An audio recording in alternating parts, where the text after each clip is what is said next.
Friends, welcome back to the channel Krupa Malnad. ನಾನು ಕೃಪಾ. ನೆನ್ನೆ ನಮ್ಮ ಮನೆಯವರು ನನಗೆ ಸರ್ಪ್ರೈಸ್ ಕೊಡ್ತೀನಿ ಅಂತ ಬಂದಿದ್ರಲ್ವ, ಮನಸಲ್ಲೇ ತುಂಬ ಬೈಕೊಂಡೆ ನಾನು. ಆದ್ರೂ ಬಂದಮೇಲೆ ಏನಾದರೂ ಸ್ಪೆಷಲ್ ಮಾಡಲೇಬೇಕಲ್ವ. ಅವರಿಗೆ ಗೀ ರೈಸ್ ಅಂದರೆ ತುಂಬ ಇಷ್ಟ. ಹಾಗಾಗಿ ನಾನು ಸ್ವಲ್ಪ ಗೀ ರೈಸ್ ಮಾಡೋಣ ಅಂತ ಮಾಡ್ತಾಯಿದ್ದೀನಿ. ಅವರು ಮನಸಲ್ಲೇ ಅಂದ್ಕೊಂಡಿದ್ರಂತೆ ಮಾಡ್ತಾಳೆ ಅಂತ. ನಾನು ಅವ್ರಿಗೆ ಬಾಯ್ಬಿಟ್ಟು ಹೇಳಿರಲಿಲ್ಲ, ಅವರು ಇಂಥದ್ದನ್ನು ಮಾಡು ಅಂತಲೂ ಹೇಳಿರಲಿಲ್ಲ.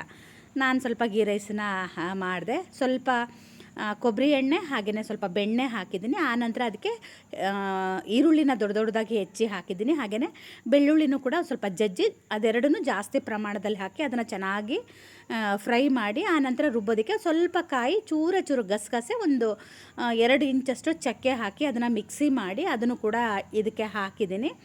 ಆನಂತರ ಸ್ವಲ್ಪ ಉಪ್ಪು ಹಾಗೆ ಅಕ್ಕಿ ಹಾಕಿದ್ದೀನಿ. ಆಮೇಲೆ ಸ್ವಲ್ಪ ಪಲಾವ್ ಎಲೆ ಹಾಕಿದ್ದೀನಿ.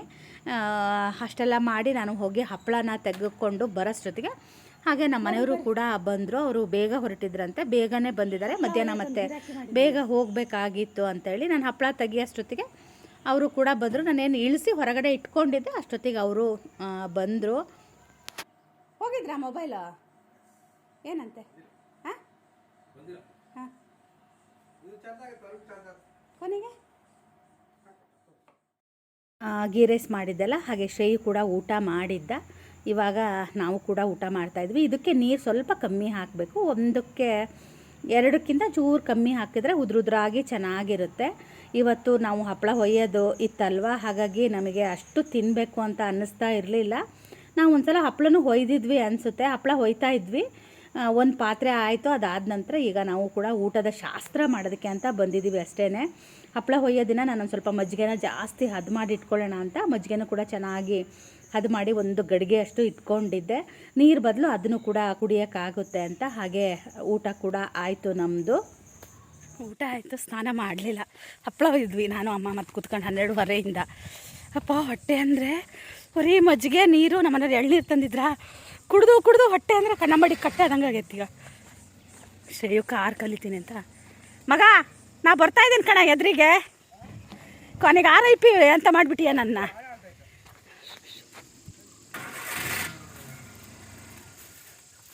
ಹುಡುಗರಿಗೆ ಹಾಗೆ ಅಲ್ಲ, ಅವಾಗ ಸಣ್ಣಕ್ಕಿದ್ದಾಗೆ ಹೇಳೋನು, ಮಗ ನಾನೇ ಮುಂದ್ಕೂರ್ಲಾ. ಊಟ ಆಯಿತು. ಇವತ್ತೊಂದಿನ ಇವತ್ತೊಂದಿನ ನಾ ಕೊಡ್ತೀನಿ ಪ್ಲೀಸ್ ಪ್ಲೀಸ್. ಅವ್ರ ಡ್ಯಾಡಿ ಮಗಂಗೆ ಏನು ಹೇಳಲ್ಲ. ಇಲ್ಲಿ ಕೆಳ ಕೂರಂಗಾರ ಐತಾರೆ ಇಲ್ಲಿ. ನನ್ನ ಬಟ್ಟೆ ಅಂದ್ರೆ ನೆಲ ವರ್ಷ ಬಟ್ಟೆ ಆಗುತ್ತೆ ಇಲ್ಲಿ ಕುತ್ಕೊಂಡ್ರಿ. ಯವ್ವ ಸ್ನಾನ ಬೇರೆ ಆಗಿಲ್ಲ, ಇನ್ನೊಂದು ಸ್ವಲ್ಪ ಹಿಟ್ಟಿದೆ ಹಪ್ಪಳದ್ದು ಹೊಯ್ಯೋದು. ಅಮ್ಮ ಸ್ನಾನ ಮಾಡೇ ಊಟ ಮಾಡಿದ್ರು, ನಾನು ಮಾಡಲಿಲ್ಲ ಸ್ನಾನನ. ಹೆಂಗಿದ್ರು ಮತ್ತೆ ಸ್ನಾನ ಮಾಡ್ತೀನ, ಅದಕ್ಕೆ ಸ್ನಾನ ಊಟ ಮಾಡಿನೇ ಕೊನೆಗೆಲ್ಲ ಕೆಲಸ ಆದಮೇಲೆ ಸ್ನಾನ ಮಾಡೋಣ ಅಂತ ಸುಮ್ಮನೆ. ಅಮ್ಮ ಪೂಜೆ ಮಾಡಬೇಕಾಗಿತ್ತಲ್ಲ, ಹಾಗಾಗಿ ಅವ್ರು ಮಾಡಿದ್ರು. 1:30 ಆಗಿದೆ, ಅಲ್ಲ 2 ಗಂಟೆ ಆಯಿತು. 1:30ಗೆ ಊಟ ಮಾಡಿದ್ವಿ. ಈಗ ಅದೇ ವೀಡಿಯೋ ಅಪ್ಲೋಡಿಗೆ ಅಂತ ಹೊರಟಿದ್ದೀವಿ. ಅವನಿಗೆ ಶ್ರೇಯ್ ಒಂಚೂರು ಸೂಪರ್ ಮಾರ್ಕೆಟಲ್ಲಿ ಏನೇನೋ ತಗೋಬೇಕಂತ ಅವ್ರ ಡ್ಯಾಡಿ ಏನೇನೋ ತಂದಿದ್ದಾರೆ ಅಂತ. ಅಷ್ಟು ತಂದರೂ ಅವನಿಗೆ ಸಾಕಾಗಿಲ್ಲ. ಮತ್ತೆ ಥರ ಅಂತ ನಾವು ಒಂದು ಒಳ್ಳೆ ಅಡಿಕೆ ಎಲ್ಲ ಹಾಕ್ಬೇಕಾಗಿತ್ತು ಕಣ್ರಿ. ಪಾನ್ ಸಿಗುತ್ತೆ ನೋಡ, ಅಲ್ಲಿ ಸಿಗಲ್ಲಪ್ಪ, ನಿಸ್ರ ನಿಲ್ಲಲ್ಲ ಅಲ್ಲಿ ಯಾವ್ದಾರು.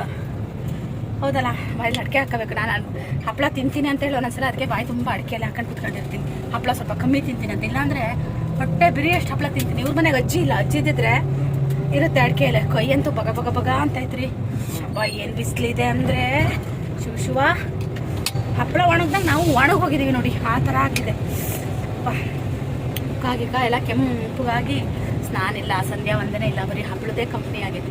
ನಮ್ಮಮ್ಮ ನಮ್ಮ ಊರ ಕಡೆ ಕೆರೆ ಬೇಟೆ ನಡೀತಾ ಇರ್ಬೇಕಿಲ್ಲ, ಕೂಣಿ ಹೋಯ್ತಾ ಇದ್ದಾರೆ. ಕೆರೆ ಬತ್ಸಿ ಕೆರೆ ಬೇಟೆ ಅಂತೆ. ಎಲ್ಲಿ ಮಗ? ಇನ್ನು ಶುರುವಾಗುತ್ತೆ ಕೆರೆ ಬೇಟೆ ಅಂತ. ಒಂದು ಮೂವಿ ಏನೋ ಇದೆ ನೋಡಿ, ಕೆರೆ ಬೇಟೆ ಅಂತ. ಕೆರೆ ಬೇಟೆ ಅಂದರೆ ಕೆರೆಗಳಿರ್ತಾವಲ್ಲ ಸಣ್ಣ ಸಣ್ಣವು, ಅವು ಬತ್ತಿರ್ತವೆ ಈ ಟೈಮಲ್ಲಿ. ಅದರಲ್ಲಿ ಮೀನು ಹಿಡಿತಾರೆ, ಎಲ್ಲ ಊರವರು ಸೇರಿ ಮೀನು ಹಿಡಿಯೋದು. ಕೆಲವೊಂದು ದೊಡ್ಡದಿರುತ್ತೆ, ಅಲ್ಲಿ ದುಡ್ಡೆಲ್ಲ ಹಾಕಿ ಏನೋ ಮಾಡಿದ ಮೀನು ಹಿಡಿತಾರೆ. ಸೊರಬತ್ಕಿಂತ ಆ ಕಡೆ ಎಲ್ಲ ದೊಡ್ಡ ದೊಡ್ಡ ಕೆರೆ ಇರ್ತವೆ, ಅಲ್ಲಿ ಏನೋ ಮಾಡ್ತಾರೆ. ನಂಗೆ ಅದಷ್ಟು ಐಡಿಯಾ ಇಲ್ಲ. ನಮ್ಮೂರಲ್ಲಿ ಯಾವ ಅಂತ ದೊಡ್ಡ ಕೆರೆ ಇಲ್ಲ, ಹಾಗಾಗಿ ನಂಗೆ ಕೆರೆ ಬೇಟೆ ಹೆಂಗೆ ಮಾಡ್ತಾರೆ ಏನೋ ಅನ್ನೋದು ಗೊತ್ತಿಲ್ಲ. ಆದರೆ ನಮ್ಮೂರವರೆಲ್ಲ ಹೋಗ್ತಾರೆ ಕೆರೆ ಬೇಟೆಗೆ. ಹಾಂ, ಎಂಟ್ರಿ ಫೀಸ್ ಅಂತೆಲ್ಲ ಇರುತ್ತೆ. 5 ರೂಪಾಯಿ 1000 ರೂಪಾಯಿ. ನನ್ನ ಮಗ ಯಾವಾಗ ಹೋಗಿತ್ತಾ ಕೆರೆ ಬೇಟೆ ಹೊಡಿಯೋಕ್ಕೆ? ನಮ್ಮೂರಿಂದ ಸ್ವಲ್ಪ ದೂರದಲ್ಲಿ ನಿಸ್ರಾಣಿ ಅಂತ ಇದೆ. ನಾವು ಸ್ಕೂಲಿಗೆಲ್ಲ ಇಲ್ಲೇ ಬರ್ತಾಯಿದ್ವಿ, ಹೈಸ್ಕೂಲಿಗೆ. ಅಲ್ಲಿ TSS ಅಂತ ಇದೆ, ಮತ್ತು ನೆಟ್ವರ್ಕ್ ಕೂಡ ಅಲ್ಲಿ ಚೆನ್ನಾಗಿ ಸಿಗುತ್ತೆ ಅಲ್ಲೇ ಇರೋದ್ರಿಂದ. ನಾಯಿ ನೋಡಿ ಎಷ್ಟು ಚೆನ್ನಾಗಿ ಒಳಗಡೆ ಹೆಂಗೆ ಮಲಗಿತ್ತಂದರೆ ನನಗೆ ಅದು ನೋಡಿ ಖುಷಿ ಅಂತ ಅನ್ನಿಸ್ತು. ನಮ್ಮ ಮನೆಯವರು ಮತ್ತು ಶ್ರೇಯು ಹೋಗಿ ಅವ್ರಿಗೆ ಏನೇನು ಬೇಕೋ ಅದನ್ನು ತೊಗೊತಾ ಇದ್ದಾರೆ. ನಾನು ಸ್ನಾನನೂ ಆಗಿರಲಿಲ್ಲ, ನಾನು ಹಳೆಯ ಬಟ್ಟೆ ಹಾಕಿರೋದ್ರಿಂದ ನಾನು ಹೋಗಲೂ ಇಲ್ಲ. ಅದೇನೋ ತುಂಬ ತಗೊಂಡಿದ್ದ, ಅದೇ ನಾನು ನೋಡ್ತಾ ಇದ್ದೆ ಏನು ತೊಗೊಂಡಿದ್ದಾರೆ ಅಂತ ಹೇಳಿ. ನಮ್ಮ ಮನೆಯವ್ರು ತೋರಿಸ್ತಾಯಿದ್ರು ಏನೇನು ತಗೊಂಡಿದ್ದಾನೆ ಅಂತ ಹೇಳಿ. ಮ್ಯಾಗಿ, ಅವನಿಗೇನು ಬೇಕೋ ಅದು. ನಮ್ಮೂರಲ್ಲಿ ಅಂಗಡಿಗಳಿಲ್ಲಲ್ಲ, ಹಾಗಾಗಿ ಮಕ್ಕಳಿಗೆ ತಿನ್ನೋಕ್ಕೇನು ಸಿಗಲ್ಲ. ಒಂದು ನಾವು ಬರಬೇಕಿದ್ರೆ ತರಬೇಕು, ಇಲ್ಲ ಅಂದರೆ ಈ ಥರ ಇಷ್ಟು ದೂರ ಬಂದು ಕೊಡಿಸ್ಬೇಕು. ಹಾಗೆ ಅಲ್ಲಿಂದ ಬಂದ್ವಿ. ಅಮ್ಮನ ಊಟ ಮಾಡಿ ಅವರು ಸ್ನಾನ ಎಲ್ಲ ಮಾಡಿ ಮಲಗಿದ್ರು.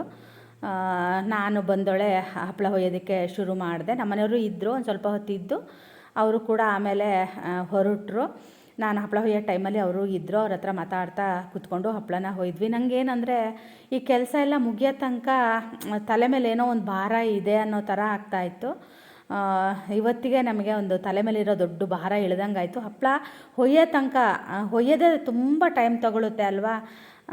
ಹಾಗಾಗಿ ನನಗೆ ಅದು ಹೊಯ್ದಾದ ನಂತರ ನನಗೆ ಯಾವುದು ಬೇರೆ ಯಾವ ಕೆಲಸನೂ ಅಷ್ಟು ಕಷ್ಟ ಅನಿಸಲ್ಲ. ಹಪ್ಪಳ ಹೊಯ್ಯೋದು ಮಾತ್ರ ಸ್ವಲ್ಪ ಕಷ್ಟ ಅಂತ ಅನಿಸುತ್ತೆ, ತುಂಬ ಹೊತ್ತು ಕೂರಬೇಕಲ್ಲ. ಹಾಗಾಗಿ ಕರೆಕ್ಟಾಗಿ ನಮ್ಮನೆಯವ್ರು ಊರು ತಲುಪೋದಕ್ಕೂ ನಮ್ದು ಹಪ್ಪಳ ಹೊಯ್ದು ಮುಗಿಯೋದಕ್ಕೂ ಲಾಸ್ಟ್ ಹಪ್ಪಳ ಹೊಯ್ತಾ ಇದ್ದೆ ನಾನು. ಕರೆಕ್ಟ್ ಅಂತ ನಮ್ಮನೆ ಇನ್ನೂ ಒಂದು ಸಲ ಇತ್ತು ಹಪ್ಪಳ ಹೊಯ್ಯೋಕ್ಕೆ ಅಂತ. ಇನ್ನೊಂದು ಸಲ ಇದ್ದರೆ ನಮಗೆ ಹೆಣ ಹಾಕೋಕ್ಕೆ ಬರಬೇಕು ಅಂತ ನಮ್ಮಮ್ಮ ಇಬ್ಬರು ಹೊಲ ನುಸ್ರು ಹೊಡಿಲಿಲ್ಲ, ಸಾಕಾಗು ಅಂತ ನಮ್ಮ ಅಮ್ಮಗಂತ ಇವತ್ತು ಅಲ್ಲಿ ಕುತ್ಕೊಂಡು ಹೊಯ್ಯಕ್ಕೆ ನಾನೇ ಬೈತಿರ್ತೀನಿ, ಬೇಡ ಬೇಡ ಅಂದ್ರೆ ಕೇಳಲ್ಲ. ಆಚೆಗೆ ಹೊಸ್ತಾಡಿ ಈಚೆಗೆ ಹೊಸ್ತಾಡಿ ಹೊಯ್ದು ಕೊಡೋರು. ನಾನು ಸುಮ್ಮನೆ ಈಗಂದೆ ಅದು ಊಟ ಆದಮೇಲೆ ಅವ್ರಿಗೆ ರೆಸ್ಟ್ ಟೈಮಾ. ಊಟ ಆದಮೇಲಂತೂ ಅವತ್ತು ನಾವು ಊಟ ತಿಂಡಿ ಏನಿಲ್ಲ, ಹಪ್ಪಳನೇ ಎಲ್ಲ ಮಾಡ್ಕೊಂಡಿದ್ವಿ. ಇವತ್ತು ಸ್ಪೆಷಲ್ ಬೇರೆ ಆದ್ದರಿಂದ ಸ್ವಲ್ಪ ಸ್ವಲ್ಪ ಊಟ ಮಾಡಿದ್ವಲ್ಲ, ಅದು ಹೆಚ್ಚಾದಂಗೆ ಆಗ್ಬಿಡ್ತು.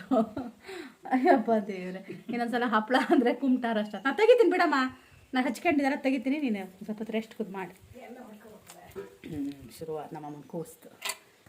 ನಿನ್ನೆ ರೇವಣ್ಣಣ್ಣ ಬಂದಿದ್ದ, ಹೊಡ್ಕೊಬಂದಿದ್ದ. ನಾವು ಹೋಗೋತ್ತಿಗೆ 2 kg ಅಕ್ಕಿ ಹಿಟ್ಟು, ಅರ್ಧ kg ಕಡಲೆ ಹಿಟ್ಟು ಬೋಂಡ ಮಾಡಿದೆ. ಮುಖಕ್ಕೆ ಹಚ್ಕೊಂಡೆ ಖಾಲಿ ಮಾಡಿ ಹೋಗ್ತೀವಿ. ನಾನು ಶ್ರೇಯೂ ದಿನ ಹಚ್ಕೊಳುತ್ತೆ. ನಮ್ಮ ಶ್ರೇಯ್ ಸ್ಕೂಲಿಂದ ಬಂದಾಗಿಂದ ಎಷ್ಟು ಬೆಳ್ಳಗಾಗಿದ್ದಾನೆ ಗೊತ್ತಾ. ದಿನ ಹಚ್ತಾಯಿದ್ದೀನಿ ಇದನ್ನೇ. ಯಾಕೋ ಹಚ್ಕೊಂಡು ಸ್ನಾನ ಮಾಡ್ತಾ ಇದ್ದಾನೆ. ಯಪ್ಪ ನಿಜ ಸಾಕದಂಗೆ ಬರೆಯೋದು ನಮ್ಮನೆ ಹಣ. ಅದೇ ಯಪ್ಪ, ಅವಾಗೆಲ್ಲ ಎಷ್ಟು ಹೊಯ್ತಿದ್ವಿ, ಎಷ್ಟು ಮಾಡ್ತಿದ್ವಿ ಗೊತ್ತಾ. ಈಗ ಆಗಲ್ಲಪ್ಪ. ಮುಂದಿನ ವರ್ಷ ಇದ್ರ ಇನ್ನೊಂದು ಗಿದ್ನ ಕಮ್ಮಿ ಹೇಳಿದ್ದೀನಿ ಅಮ್ಮಗೆ. ಆಗಲ್ಲಪ್ಪ. ನಾ ಮಾಡ್ತೀನಿ ಬಿಡೋದು. ಚರ್ಗಿ ನೀರು ತೆಗೆದು ನೀರು ತೆಗಿಬೇಕು. ಚರ್ಗಿದೆ ನೋಡಂಗಿಲ್ಲ, ಇಲ್ಲಿ ಹಿಂದ್ಗಡೆ ತೊಳೆದಿಲ್ಲ, ಏನಿಲ್ಲ. ಕಲ್ಲಂಗಡಿ ಹಣ್ಣು ತಿಂದಿದ್ದು ಇಲ್ಲೇ ಇದೆ. ಅದ ನೀರ್ಗೊಜ್ಜಿಗೆ ಅಂತ ಹೆಚ್ಚಿದ್ದೆ ಅದನ್ನ. ಅಲ್ಲಪ್ಪ, ಚಟ್ನಿ ಮಾಡ್ಕೊಳ್ಳೋಣ ಅಂತ ಹೆಚ್ಚಿದ್ದೆ. ಮಾವಿನಕಾಯಿ ಚಟ್ನಿ ನಾನು ಹೋದ ವರ್ಷನೂ ಮಾಡಿರಲಿಲ್ಲ ಮಾವಿನಕಾಯಿ ಚಟ್ನಿ, ಈ ವರ್ಷನೂ ಮಾಡಿಲ್ಲ. ನಮ್ಮ ಮಾವಿನಕಾಯಿ ಕಡೆಗೆ ಉಪ್ಪಿನಕಾಯಿ ಹಾಕಿಲ್ಲ, ತಿನ್ನೋರು ಯಾರೂ ಇಲ್ಲ ಅಂತ ಹೇಳಿ ನಾನು ಈಗ ಉಪ್ಪಿನಕಾಯಿ ಅಷ್ಟಕ್ಕಷ್ಟೇನಾ. ಇವರು ಮಿಡಿ ತಿಂತಾರ, ಹಾಗಾಗಿ ಬೇಕಾ ನಿಮಗೆ ಕಡಲೆ ಹಿಟ್ಟು. ಅಯ್ಯಪ್ಪ ಅಪ್ಪ ಅಂತೂ ಇಂತೂ ಹಪ್ಪಳ ಒಂದು ಹೊಯ್ದು ಮುಗೀತು. ನಮ್ಮಮ್ಮ ಯಾವಾಗಲೂ ಒಂದು ಡೈಲಾಗ್ ಹೇಳ್ತಾರೆ ಹಪ್ಪಳ ಆದಮೇಲೆ. ಲಾಸ್ಟ್ ನಾನು ಇನ್ನೂ ಯಾಕೋ ಹೇಳಿಲ್ಲಲ್ಲಮ್ಮ ಅಂದೆ. ಇಲ್ಲ ಇನ್ನೂ ಐತಲ್ಲ ಅಂದರು. ಮುಂದಿನ ವರ್ಷ ಬದುಕಿದ್ರೆ ಹಪ್ಪಳ ಮಾಡೋಣ ಅಂತಾರ. ಈಗ ಲಾಸ್ಟಿಗೆ ಕೊನೆ ಇದರಲ್ಲಿ ಬಂತು ಆ ಡೈಲಾಗ್. ಫಸ್ಟೇ ಹೇಳಬಾರ್ದಂತ, ಅದನ್ನು ಲಾಸ್ಟಿಗೆ ಹೇಳಬೇಕಂತೆ ಹಪ್ಪಳ ಆದಮೇಲೆ. ಅವ್ರು ಯಾವಾಗಲೂ ಅದೊಂದು ಡೈಲಾಗ್ ಹೇಳ್ತಾರೆ. ಬರೀ ಮಜ್ಜಿಗೆ ಕುಡಿ, ನೀರು ಕುಡಿ. ನಾನು ಫ್ರಿಜ್ಜಲ್ಲಿರೋ ನೀರು ಯಾವತ್ತೂ ಕುಡಿದೆ ನಂಗೆ ಗೊತ್ತಿಲ್ಲ. ಇವತ್ತು ಬರೀ ಫ್ರಿಜ್ಜಲ್ಲಿರೋ ನೀರು ಕುಡಿದಿದ್ದೀನಿ. ಥಂಡಿ ಜ್ವರ ಏನಾರು ಆದರೂ ಪರವಾಗಿಲ್ಲ ಅಂತಲ್ಲ, ಅಷ್ಟು ಸಮಾಧಾನನೇ ಆಗ್ತಾಯಿಲ್ಲ. ಮತ್ತು ಅವ್ರ ಮನೆ ಬಾವಿಯಿಂದ ನೀರು ಸೈಕ ಬಂದ್ಯಾರ ಇವತ್ತು ಅಮ್ಮ, ನಾ ಹೋಗಲಿಲ್ಲ. ಅವ್ರ ಮನೆ ಹಗ್ಗ ಬೇರೆ ಸರಿ ಇಲ್ಲ. ಇದನ್ನ ಹೆಂಗೆ ಕ್ಲೀನ್ ಮಾಡ್ತೇನವ, ಆದಷ್ಟು ಮಾಡ್ತೀನಮ್ಮ. ಬೆಳಗ್ಗೆ ಮಾಡೋಣ ಇಲ್ಲ, ಹಂಗೆ ಬಿಟ್ಟು ಸ್ವಲ್ಪ ಮಲಗಬೇಕು. ಇದನ್ನು ಮಾಡಿ ಇನ್ನು ತಿಂಡಿ ತಿಂಡಿನ ಅಡುಗೆ ಮನೆ ಸಾವಾಸಕ್ಕೆ ನಾವು ಹೋಗಲ್ಲ, ಊರಿಗೆ ಹೋಗೋ ತನಕ. ಉಳಿತು ನೋಡ್ಬೇಕಾದ್ರೆ ಹಚ್ಕೊ ಹೋಗು. ಅದಕ್ಕೆ ಅಂದೆ ಸ್ನಾನ ಎಲ್ಲ ಆದ್ಮೇಲೆ ಸ್ನಾನ ಮಾಡಮ್ಮ ಅಂದರೆ, ಊರಿಗಿಂತ ಮುಂಚೆ ಸ್ನಾನ ಊಟ ಮಾಡಿಬಿಟ್ಟು ಸ್ನಾನ ಆಗೋದು ನಂಗೆ ಊಟ ಮಾಡೋದು. ಅವತ್ತು ಗುರುವಾರ ಆಗಿತ್ತಾ, ಹಂಗಾಗಿ ನಾನು ಇದು ಮಾಡಿದೆ. ಪೂಜೆ ಇತ್ತಲ್ಲ, ಉಪವಾಸ ಇದ್ದೆ. ಹಾಗಾಗಿ ಸ್ನಾನ ಶಿವ ಪೂಜೆ ಎಲ್ಲ ಆಗಿ ಹಪ್ಪಳ ಒಯ್ದಿದ್ದೆ. ಇವತ್ತು ಎಂಥದ್ದು ಇಲ್ಲ. ಎಲ್ಲ ಫೇಸ್ ಪ್ಯಾಕ್ ಹಾಕ್ಕೊಂಡಿದ್ದೆಲ್ಲ ಅದೊಂದು ಸ್ವಲ್ಪ ಆರ ತನಕ ಸುಮ್ಮನೆ ಕೂರೋದೇನು ಅಂತ ಹೇಳಿ. ಬೆಳಗ್ಗೆನೂ ತುಂಬ ಕೆಲಸ ಆಗಿಬಿಡುತ್ತೆ. ಹಾಗಾಗಿ ಅದಷ್ಟು ಪಾತ್ರೆಗಳಿತ್ತು, ಅದಷ್ಟನ್ನು ತೊಳೆದೆ. ಅಂದರೆ ಹಪ್ಪಳ ಅದು ಪಾತ್ರೆಗಳು ತುಂಬ ಇರುತ್ತಲ್ಲ, ತಟ್ಟೆ ಅದೆಲ್ಲ ತೊಳೆದು ಕ್ಲೀನಾಗಿ ಬಿಸಿಲಿಗೆ ಒಣಗಿಸ್ಬಿಟ್ರೆ, ಒಣಗಿಸಿ ಆಮೇಲೆಲ್ಲ ತೆಗೆದಿಡೋಕ್ಕಾಗುತ್ತೆ ಅಂತ. ಆಮೇಲೆ ಸ್ನಾನ ಎಲ್ಲ ಮಾಡಿ ಹೊರಗಡೆ ಬಂದೆ. ನಾನು ಒಂದು ಬಾಳೆಹಣ್ಣಿತ್ತು, ಬಾಳೆಹಣ್ಣು ತಿನ್ನೋಣ ಅಂತ ಹೇಳಿ ಬಾಳೆಹಣ್ಣು ತಿಂತಾ ಇದ್ದೀನಿ. ನಮ್ಮಮ್ಮ ಎಮ್ಮೆ ಹೊಡ್ಕೊ ಬರ್ತೀನಿ ಅಂತ ಹೋಗಿದ್ದರು. ಆಮೇಲೆ ಅಲ್ಲಿ ಪಕ್ಕದ ಮನೇಲಿ ಕಲ್ಲಂಗಡಿ ಹಣ್ಣು ಕೊಡ್ತೀನಿ ಬನ್ನಿ ಅಂದ್ರಂತೆ. ಆಮೇಲೆ ಅಮ್ಮ ಅಲ್ಲಿಗೆ ಹೋದರು. ಅಲ್ಲಿ ಕೆ ಜಿ ಲೆಕ್ಕ ಅಲ್ಲ, ಅದೆಷ್ಟೋ ತಗೊಂಡಿದ್ದಾರೆ. 6 ಕಲ್ಲಂಗಡಿ ಹಣ್ಣು ಬಂದಿತ್ತು. ಆದರೆ ತುಂಬ ದೊಡ್ಡದಲ್ಲ, ಅದು ಸ್ವಲ್ಪ ಸಣ್ಣ ಸಣ್ಣದಿತ್ತು, ಆದರೆ ಚೆನ್ನಾಗಿತ್ತು. ಅವ್ರ ಕಲ್ಲಂಗಡಿ ಹಣ್ಣು ಬೆಳೆದಿದ್ದಕ್ಕೂ ನಾವು ಹಪ್ಪಳದ ಸೀಸನ್ ಆಗಿದ್ದಕ್ಕೂ ಚೆನ್ನಾಗಾಯಿತು. ಅಮ್ಮ ನಂಗೆ ಒಬ್ಳಿಗೆ ಹಿಡ್ಕೊಬರೋಕ್ಕಾಗಲ್ಲ, ನೀನು ಬಾ ಅಂತ ಕರೆದ್ರು. ಆಮೇಲೆ ನಾನು ಹಳೆ ಮನೆಗೆ ಹೋಗೋಣ ಅಂತ ಹೊರಟಿದ್ದೆ. ಅಷ್ಟೊತ್ತಿಗೆ ಅಮ್ಮ ಕರೆದ್ರೆ ಮತ್ತು ಹೋಗಿ ಅವ್ರ ಮನೆ ಹತ್ರ ಹೋಗಿ ನಾನು ಕಲ್ಲಂಗಡಿ ಹಣ್ಣು ಇಸ್ಕೊಂಡು ಬಂದೆ.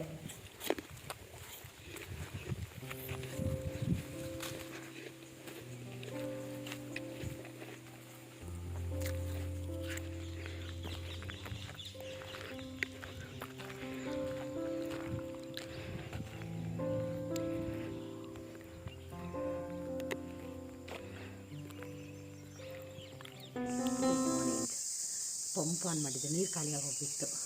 ಹಪ್ಪಳ ಹೊಯ್ದಾಯಿತು. ನೆನ್ನೆ ಅವ್ರ ಮನೆಯಲ್ಲಿ ಇದನ್ನ ಹಣ್ಣು ಕೊಡ್ತೀನಿ ಅಂತ ಇಸ್ಕೊಬರಕ್ಕೆ ಹೋಗಿದ್ದೆ.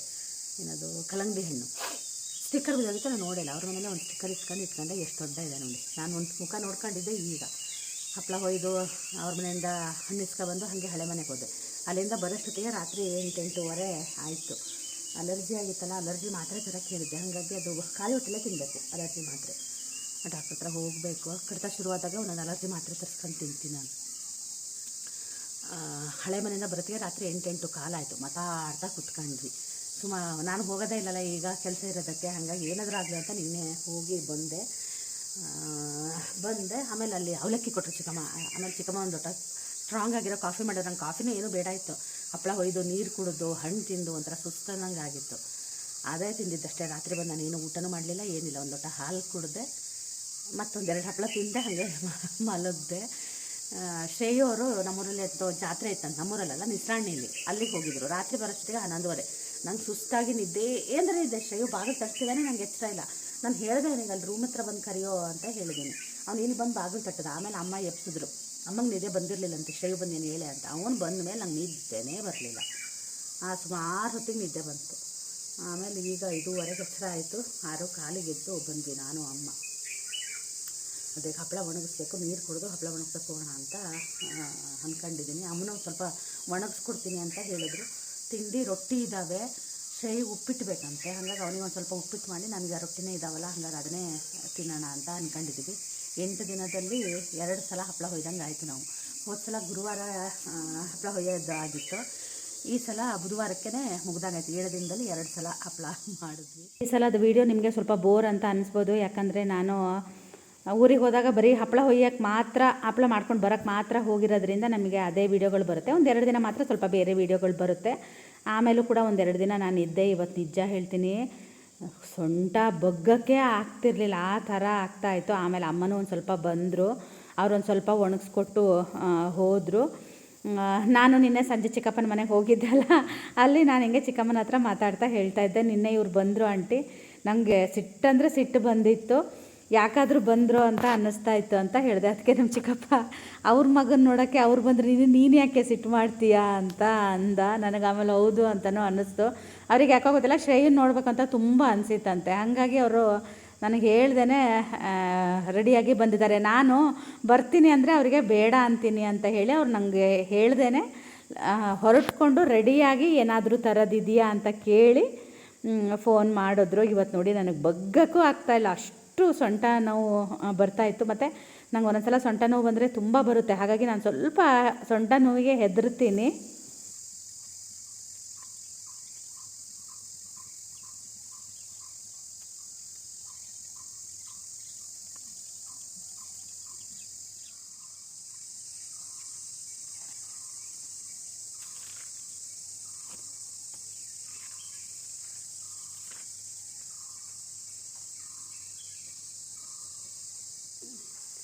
ಯಾಕೋ ಗೊತ್ತಿಲ್ಲ, ಒಂಥರ ಮೈಕೈ ನಾವು ಸುಸ್ತು ಅನ್ನಂಗೆ ಅನ್ನಿಸ್ತಾಯಿತ್ತು.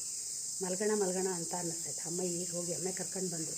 ಹಾಲು ಹಸಿರು ಗದ್ದೆಲಿ ಕಟ್ತಾರಲ್ಲ, ಹಸಿರು ತಿನ್ನುತ್ತಲ್ಲ, ಒಂಥರ ವಾಸನೆ, ಅದು ಹಸಿರು ವಾಸನೆ, ನಾವು ಹೊಸಗು ಅಂತೀವಿ, ಆ ವಾಸನೆ ಬರ್ತಾಯಿತ್ತು. ಹಾಗಾಗಿ ಆ ಹಾಲು ಹಾಗೆ ವಾಸನೆ ಇತ್ತು. ರಾತ್ರಿ ನಾನು ಬಿಸಿ ಹಾಲು ಕುಡಿಬೇಕಿದ್ರೆ, ಅದಕ್ಕೆ ಅದರಲ್ಲಿ ಬೇಡ ಬಿಡು, ಹೊಸದಾಗಿ ಹಾಲು ಕರ್ಕೊಡ್ತೀನಿ ಅಂತ ಈಗ ಹಾಲು ಕರ್ಕೊಬಂದು. ಅವ್ರಿಗೆ ಯಾಕೋ ಟೀ ಬೇಡ ಅನಿಸ್ತಂತೆ, ಅವ್ರು ಕಾಫಿ ಕುಡಿತಾರೆ, ನಾನು ಟೀ ಮಾಡ್ಕೊಂಡೆ. ನನಗೆ ಏನಂದರೆ ಅದು 2 ಜನಕ್ಕೆ 3 ಜನರಿಗೆ ಮಾಡಿದಾಗ ನಂಗೆ ಟೀ ಕುಡಿಬೇಕು ಅನಿಸಲ್ಲ. ನಂಗೆ ಇಷ್ಟ ಇರಬೇಕದು. ನಾನು ಈ ಕಪ್ಪಲ್ಲಿ ಅಳತೆ ಮಾಡ್ಕೋಬೇಕು, ಇದಕ್ಕೆ ಕರೆಕ್ಟಾಗಿ ಹಾಕ್ಕೊಂಡು ಕರೆಕ್ಟಾಗಿ ಕುಡಿದ್ರೆ ನಂಗೆ ಸಮಾಧಾನ. ಇಲ್ಲಾಂದರೆ ನಂಗೆ ಟೀ ಅಷ್ಟು ಇಷ್ಟ ಆಗಲ್ಲ. ಅದಕ್ಕೆ 2 ದಿನದಿಂದ ನಾನೇ ಟೀ ಮಾಡ್ಕೊತಾ ಇದ್ದೀನಿ. ಯಾಕೋ ಗೊತ್ತರ ತುಂಬ ಸುಸ್ತಾದಂಗೆ ಅನ್ನಿಸ್ತಾ ಇದೆ. ರಾತ್ರಿನೂ ಸರಿ ನಿದ್ದೆ ಬಂದಿಲ್ಲ, ಮೈ ಕೈ ಎಲ್ಲ ನೋವು ಆಗಿದೆ, ಒಂಥರ ಆಗ್ತಾಯಿದೆ. ಏನು ಕೆಲಸ ಮಾಡೋಕ್ಕೆ ಬೇಡ, ಏನು ಬೇಡ, ಒಂಥರ ಸುಮಾರಿತನ ಬಂದಂಗೆ ಆಗಿದೆ. ಏನು ಮಾಡ್ತೀನಿ ಏನೋ ಗೊತ್ತಿಲ್ಲ. ಅದಕ್ಕೆ ನಿನ್ನೆ ಪಾತ್ರೆ ಎಲ್ಲ ತೊಳ್ಕೊಂಡಿದ್ದಕ್ಕೆ ಒಳ್ಳೇದಾಯಿತು. ಇನ್ನು ಹಿಂದ್ಗಡೆ ಒಂಚೂರು ಕಟ್ಟೆ ತೊಳೆಯೋಣ ಅಂತ ಇದ್ದೆ. ಗ್ಯಾಸೆಲ್ಲ ಎತ್ತಿಟ್ಟು. ಏನಮ್ಮ? ಹಾಂ, ಆ ರವೆ ಸಣ್ಣ ಐತಿ, ಆ ರವೆ ಸಣ್ಣ ಐತಿ ಅಂದೆ. ಉಪ್ಪಿಟ್ಟಿನ ರವೆ ಅಂತ ತಗೊಂಡಿದ್ದಾರಾ? ಅದು ಚಿರೋಟಿ ರವೆ. ಶಾವಿಗೆ ಉಪ್ಪಿಟ್ಟ ಶ್ರೇಯನ್ ಕೇಳಿ ಮಾಡಂತಡಿ. ಶ್ರೇಯ ಉಪ್ಪಿಟ್ಟು ಮಾಡಿರಿ ಅಂದಿದ್ದು ನಾವು ಅದಕ್ಕೆ ಅದು ನಾನು ಅಂದೆ ಅದು ಉಪ್ಪಿಟ್ಟಿಂದ ಅಲ್ಲ ಇರಬೇಕು ಅಂದೆ. ಇಲ್ಲ ಅದೇ ಅಂತ ಅಂದ್ರಮ್ಮ. ಅದಲ್ಲ, ಅದು ಚಿರೋಟಿ ರವೆ, ಅದು ಬಾಂಬೆ ರವೆ ಅಲ್ಲ ಅದು. ನನಗೂ ಸುಸ್ತಾಗಿತ್ತು, ಅಮ್ಮಂಗೂ ಸುಸ್ತಾಗಿತ್ತು. ನಾನು ಅಂದ್ಕೊಳ್ಳೋದು ನನಗೆ ವಯಸ್ಸಾಗಿದೆಯೋ ಅಥವಾ ಅಮ್ಮ ದಿನ ದಿನ ಹುಡುಗಿ ಆಗ್ತಾರೋ ಅಂತ ಅನ್ನಿಸ್ತಾ ಇತ್ತು. ಅಮ್ಮ ರವೆ ಎಲ್ಲ ಹುರಿದು ತರಕಾರಿ ಎಲ್ಲ ಹೆಚ್ಚಿಟ್ಟಿದ್ರು. ತರಕಾರಿ ಏನೂ ಇರಲಿಲ್ಲ, ಬರೀ ಟೊಮೆಟೊ ಈರುಳ್ಳಿ ಮಾತ್ರ ಇತ್ತು. ಹಾಗೆ ನನಗೆ ಸ್ವಲ್ಪ ತುಪ್ಪ ಬೇಕು ಅಂತ ಹೇಳಿದ್ದೆ. ಹಾಗಾಗಿ ಅಮ್ಮ ಈ ಕಡೆ ತುಪ್ಪ ಕಾಯ್ದು ಕೂಡ ಇಟ್ಟಿದ್ರು. ಬೇಗ ಕಾಯಿಸಿದ್ರೆ ಹೋಗೋ ದಿನ ಟೈಮಲ್ಲಿ ನಾನು ಕಾಯಿಸ್ಕೊಡ್ತೀನಿ ಅಂತ ಹೇಳಿದರು. ಮತ್ತು ನಂಗೆ ತುಪ್ಪ ಸ್ವಲ್ಪ ಕೆಂಪಿರಬೇಕು. ನಮ್ಮ ಅಮ್ಮಂಗೆ ಹೆಂಗಂದರೆ ಸ್ವಲ್ಪ ಅವರು ಬಿಳಿ ಬಿಳಿ ಇರ್ತಾನೆ, ತೆಗೆದು ಬಿಡ್ತಾರೆ. ಹಾಗಾಗಿ ನಾನು ನೀನೇ ನೋಡಿ ಕಾಯಿಸ್ಕೊ ಅಂತ ಹೇಳಿದ್ರು. ಹಾಗೆ ಇಟ್ಟಿದ್ದೆ.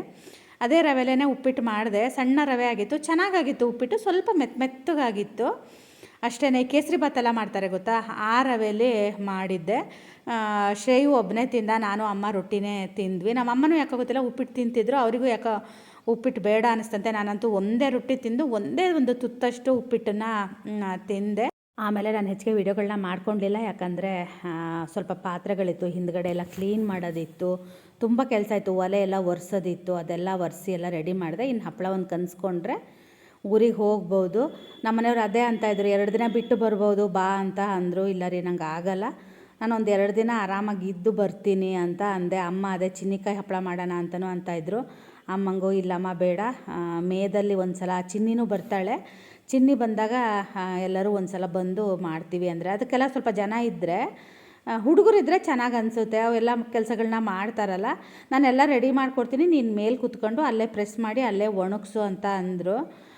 ಈ ಸಲ ಬೇಡ, ಮತ್ತು ತುಂಬ ಒತ್ತಡ ಹಾಕಿ ಕೆಲಸಗಳು ಮಾಡಿಕೊಂಡ್ರೆ ಕಷ್ಟ ಆಗಿಬಿಡುತ್ತೆ. ಆರಾಮಾಗಿ ಮಾಡಿಕೊಂಡ್ರೆ ಚೆನ್ನಾಗಿರುತ್ತೆ.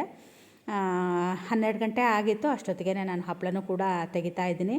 ನೆನ್ನೆನೂ ಮಧ್ಯಾಹ್ನ ಮಲಗೋಣ ಅಂದ್ಕೊಂಡೆ, ನಿನ್ನೆ ಮಧ್ಯಾಹ್ನನೂ ಮಲಗಲಿಲ್ಲ. ಇವತ್ತಾದರೂ 12 ಗಂಟೆ ಮೇಲೆ ಸ್ನಾನ ಮಾಡಿದ್ಮೇಲೆ ಅದು ಒಂಥರ ಮಲಗೋಕ್ಕೆ ಚೆನ್ನಾಗಿ ಅನಿಸುತ್ತೆ. ಆ ಟೈಮಲ್ಲಿ ನಿದ್ದೆ ಕೂಡ ಬರುತ್ತೆ. ಇಲ್ಲಾಂದರೆ ತಿಂಡಿ ತಿಂದು ಹೊಟ್ಟೆ ತುಂಬಿದಾಗ ಕೂಡ ನಿದ್ದೆ ಬರುತ್ತೆ.